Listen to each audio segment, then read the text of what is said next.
Баршаңызға сәлем достар, менің каналыма тіркелуді ұмытып кетпеңіздер. Біз бүгін қысқа арналған осындай дәмді ерекше болып шығатын салат жасайтын боламыз. Помидор, сәбіз, укроп, ащы бұрыш, чеснок, тәтті бұрыш керек болады. Барлығын осылай мясорубканың көмегімен өткізіп аламыз. Помидорымызды, перец, сәбіз барлығын өткізіп аламыз. Мен барлығын өткізіп алдым. Помидор, сәбіз, укропты турап алдым. Осылай майдалап, чеснок пен ащы бұрышымыз және тәтті бұрышымызды үлкен ыдысқа осылай барлығын саламыз. Сәбіз,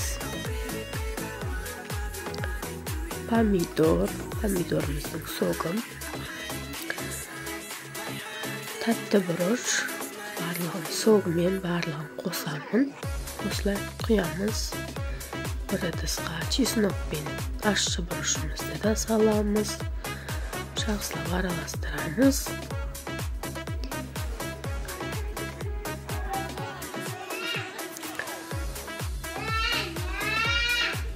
Дәмдеуіштерімізді саламыз енді. Лабыр жапырағын, қара бұрыш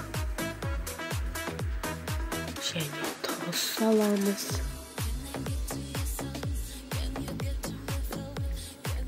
Барлығын көз мөлшермен саламын. Не аз болмайды, не көп болмайды. Жақсылап араластырып аламыз. Енді укробымызды салып, тағы да араластырамыз. Біраз уақыт араластырамыз.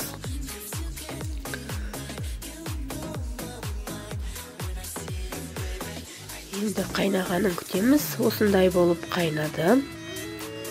Енді банкаларымызды дайындап аламыз. Мен өшіріп қойдым астын. Банкама құйып алдым. Осылай жабатын боламыз. Осылай закрывалкамен жақсылап жабамыз. Ағып кетпейтіндей жақсылап жабу керек, айналдырып. Бұлай көреміз, төңкеріп, айналдырып. Осындай болып шықты. Қыста өте дәмді, рахаттанып отырып жейтін салат шықты.